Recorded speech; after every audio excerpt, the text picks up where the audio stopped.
a very bad man. Oh, no, my dear. I'm a very good man. I'm just a very bad wizard. It's impossible to imagine anyone other than Frank Morgan as the Wizard of Oz, but the part almost went to W.C. Fields. Prove it! These two comic geniuses had something else in common, but we'll come to that in just a moment. No!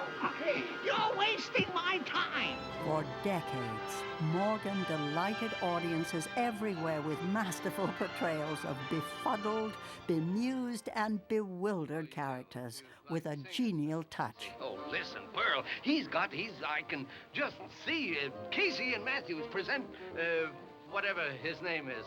Born as Francis Wupperman in 1890, he changed his name when he first took to the Broadway boards in 1914, following in the footsteps of his older brother, Ralph. Well, that's more like it. Frank Morgan was a notable success on the stage, and in 1930, he was summoned to Hollywood. Well, bust my buttons! In Saratoga, he had a chance to work with Gable and Harlow, but he also found himself exchanging pleasantries with a future Wicked Witch. You heard what she said. Madam, would you rather be around horses, or would he be... Mister, I'm afraid you don't understand us women.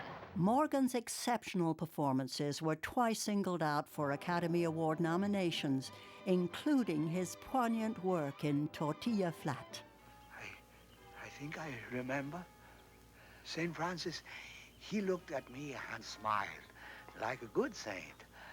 And he said, "Be good to little dogs, you dirty man." Did he call you that? Well, I was. And saints, they never lie, you know. On September 18th, 1949, after nearly 20 years as one of Hollywood's most beloved character actors, Frank Morgan passed away at the age of 59. Poor little kid. I hope she gets home all right. What did Frank Morgan and W.C. Fields have in common? They both rented the same house, a magnificent Hollywood mansion that was later the home of Lily Tomlin. Goodbye, folks!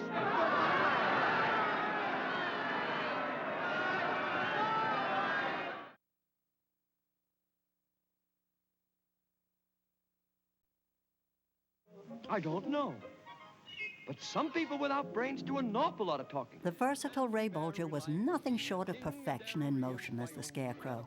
For him, it was a professional high watermark.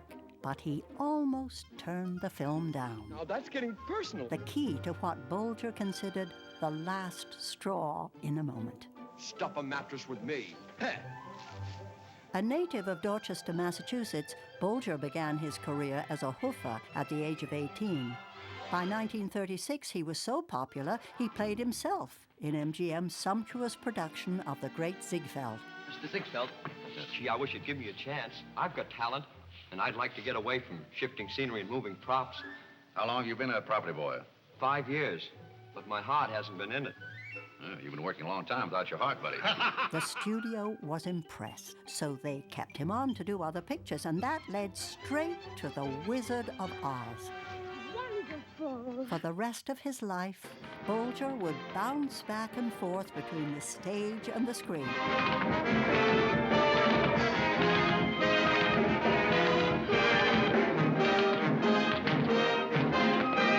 One of his most outstanding appearances was in The Harvey Girls in 1946. There he goes again, dancing with Judy Garland. Back on Broadway, Bolger wowed audiences in the hit comedy Where's Charlie?, which earned him a much-deserved Tony Award. It's no use screaming at a time like this! Nobody will hear Ray you! Bolger would continue to bring joy to audiences around the world until his death in 1987 at the age of 83. I think I'll miss you most of all. By the way, the reason Ray Bolger nearly said no to The Wizard of Oz, they originally offered him a different part, the Tin Man. Oh, joy, rapture! I've got a brain!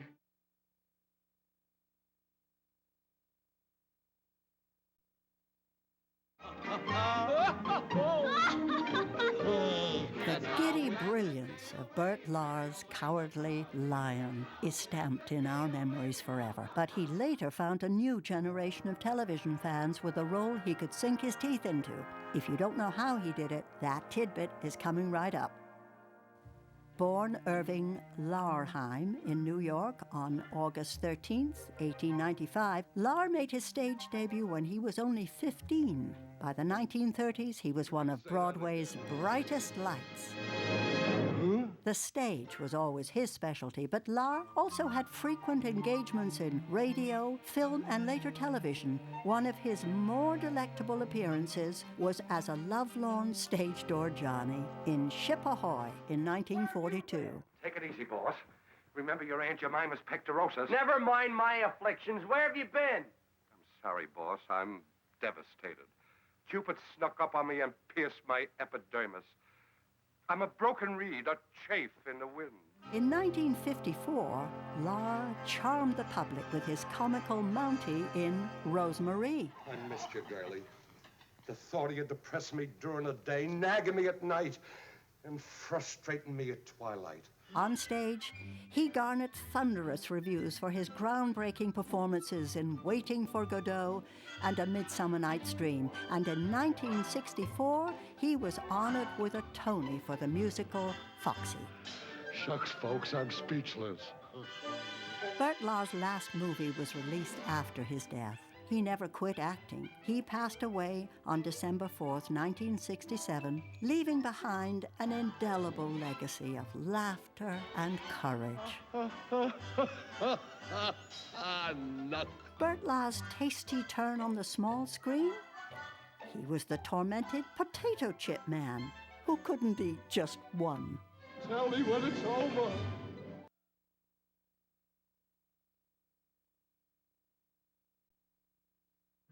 Beautiful. What a nickel.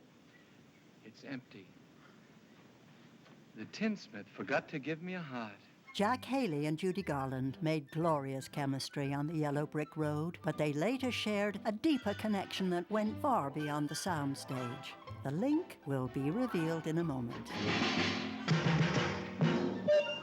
Just as Ray Bolger and Bert Lahr had done, Haley worked his way through vaudeville before achieving success on Broadway and later in Tinseltown. Aha! What are you doing here? Believe it or not, I'm waiting for a streetcar. Throughout the 1930s and 40s, Haley's marvelously expressive face and flawless comedic timing served him well in a string of madcap comedies. Mister, what's the matter with you? Don't worry, Bud. We'll take care of him. Somebody better. In George White's Scandals of 1945, he was reunited with Margaret Hamilton, but she appeared no less frightening than she had in Oz. If you tell her any of the things that you've told Janie and Susie and Maisie and Daisy and Helen and Llewellyn and Gertrude and Alice and Nettie and Betty and Dora and... I better sit this one out. Although he retired from pictures at the end of the 40s, Haley remained in the public eye with numerous appearances on radio and television.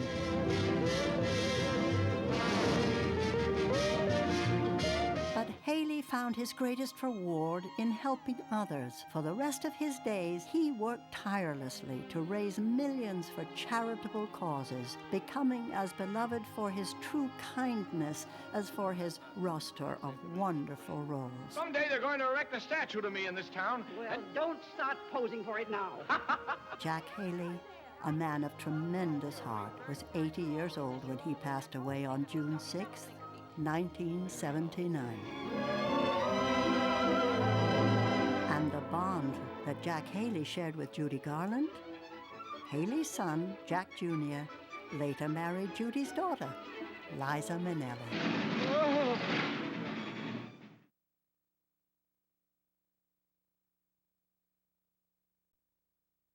I am a witch. I'm Glinda, the Witch of the North. You are? Billy Burke never burst any bubbles. Just like in the Land of Oz, she was both good and beautiful, with an ageless elegance. After all, she was 54 years old when she floated into Munchkin Square. And meet the young lady who fell from a star. But 3 years before Oz, Billy Burke had a chance to behold something very few people ever do. That story is coming right up. She was born Mary William Ethelbert Appleton Burke in Washington, D.C. in 1885. Before her London debut at the age of 18, she adopted the stage name Billy after her father, a renowned singing clown in the Barnum and Bailey Circus. By the time she was 22, Burke was the queen of Broadway. Among her legions of admirers was celebrated theatrical impresario Florence Ziegfeld. They eloped in 1914 and tied the knot in Hoboken, New Jersey. After her husband's death, Burke embarked upon an entirely new chapter of her saga, becoming one of the screen's busiest and most popular character actresses. George Cukor used her to great effect in 1933's all-star extravaganza, Dinner at 8. This is a nice time to say you're feeling rotten. You come to me with your new whimpering about Ernest. Some little lovers quarrel. I'm expected to listen to Ernest and business and headaches when I'm half out of my mind. Shortly before becoming Glinda, Burke had a chance to play Judy Garland's not-so-motherly mother in Everybody Sing. I think you better take me in your arms and kiss me. Daddy doesn't want him to. Look, see, he's written the Duchess leads Sir Geoffrey to the Davenport and sits down beside him. Over the next 3 decades, Burke would bewitch her audiences with her own special brand of beauty, warmth, and magic. Oh, do please call us Doris and Herbert, not Mr. and Mrs. Dunstan. She did more than 60 movies before she retired in 1960. She passed away 10 years later at the age of 84. Incidentally, that rare event Billy Burke got to see, herself on screen played by another actress, Myrna Loy, in The Great Ziegfeld. Miss Burke? It doesn't matter.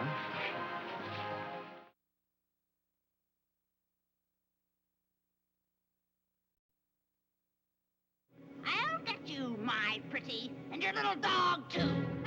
Margaret Hamilton's Wicked Witch of the West filled us with fear and trembling, but away from the studio, she was a sweet, gracious lady. She was adored by everyone who met her, especially small children and furry little animals. Well, ring around the rosy, a pocket full of spears. That should be pretty foxy, didn't you? Do you know what the Wicked Witch and the Terminator have in common? The surprising answer is just around the corner. Hamilton's breakthrough arrived in the Broadway production of Another Language in 1932. She was so arresting in her sharp-tongued delivery, she was brought to Hollywood to do it all over again on film in 1933. Hey, that's a cute dress you've got on, but I can't wear that new line. Listen, you need a different corset now, I keep telling you. One that comes down, look. And up here, see? Right where you need it, it holds you in. Before succumbing to the seduction of the footlights, Hamilton had been a school teacher, and it must have been gratifying to play one as she did here, opposite Edward G. Robinson in A Slight Case of Murder. It ain't changed a bit. Still just as slick as a horsehair couch. You don't know what this means to the little ones. It's a banner day in their little world when you come. Yes, I'm sure. Although best remembered for her nastier roles, on occasion she could be genuinely sympathetic, as in 1936's Chatterbox. Jenny, I was an actress myself once. Really? Really.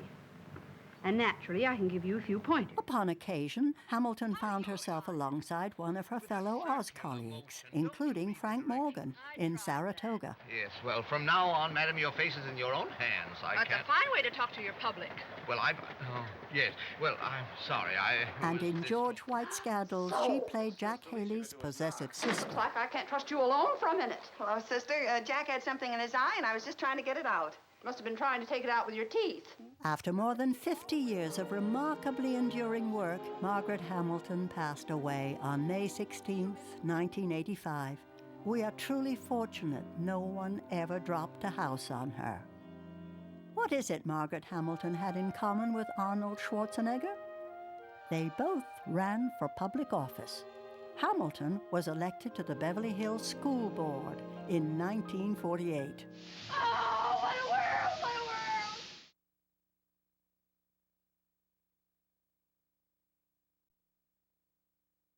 world! Oh, she bit her dog, eh?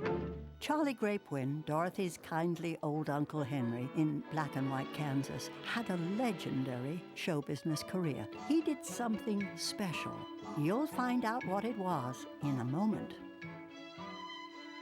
Charlie Grapewind began working constantly in the movies when most people his age would be thinking of retirement. From the age of 60 until he was 82, he made more than 100 pictures, including such timeless classics as The Grapes of Wrath and They Died with Their Boots On. Yeah, shucks. That ain't nothing. I can split in the prairie dog's eye at 50 feet. Ain't nobody in these parts can beat California Joe when it comes to spitting. Although acclaimed for his crusty country types, Grapewind could play a high-powered city slicker with equal skill as in Libeled Lady for MGM in 1936. Hey, what is this? Do I own a paper or a lunatic asylum? You just took the words out of my mouth. Mr. Bain, my future wife. Nonsense. I'll be in my office. Get rid of this woman. Perhaps Grapewind's most startling transformation was as the Chinese patriarch in The Good Earth in 1937. Are you a farmer's son or not? Your woman must work as your mother did, and bear children as she did. 6 sons like mine. Your tea will be cold. True, true. Despite his industrious acting schedule, Grapewind found the time to become a successful playwright and novelist. And unlike the people he usually played on screen, he was impeccably groomed whenever away from the studio. After nearly 8 decades in show business, Charlie Grapewind retired in 1951. He passed away 5 years later on February the 2nd, 1956.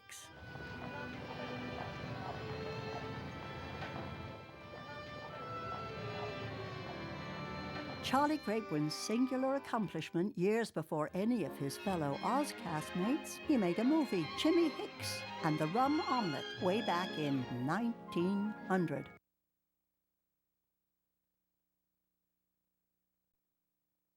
Elmira Gulch, just because you own half the county doesn't mean you have the power to run the rest of us.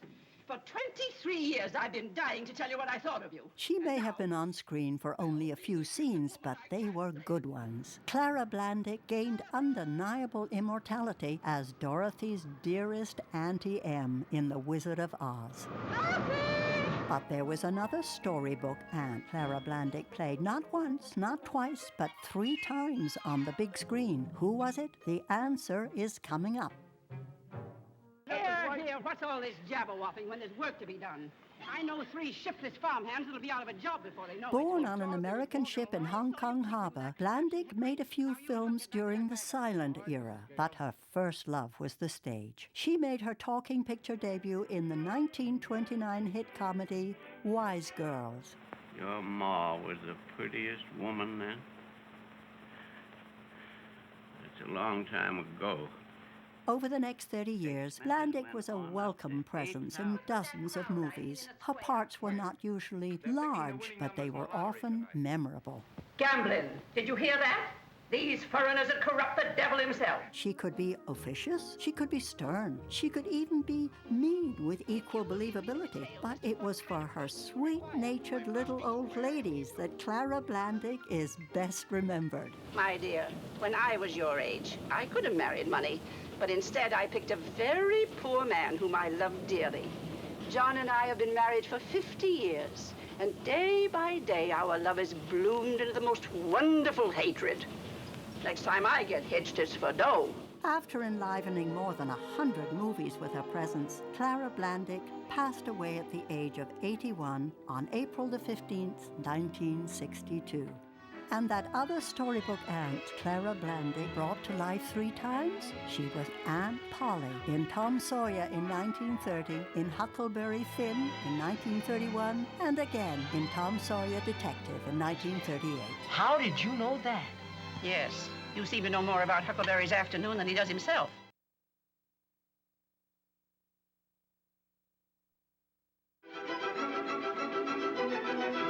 One of the most lovable stars of Oz was not a person, but a dog. Toto was a cairn terrier named Terry.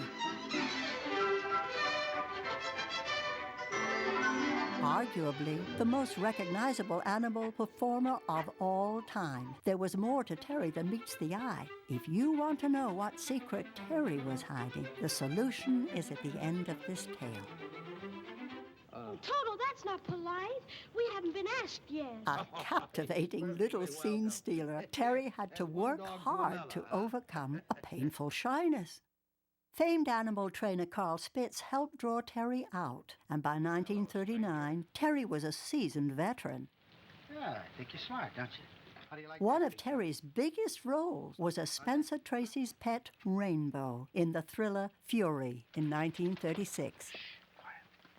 Right after The Wizard of Oz, Terry went from rural ragamuffin to snooty society pet in The Women. Now, Olive, here's her special drinking water. But she don't ever want to drink, Miss Bennet. Ah, but you never can tell. Someday she may. Another starring role came in the 1940 murder mystery Calling Philo Vance. I know, McTavish.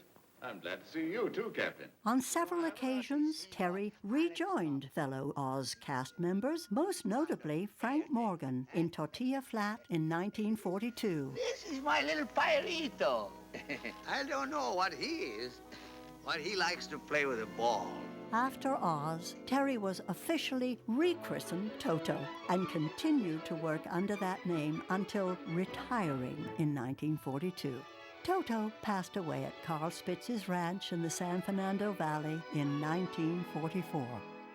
Want to know Toto's secret? In real life, he was a she. Toto, too? Toto, too.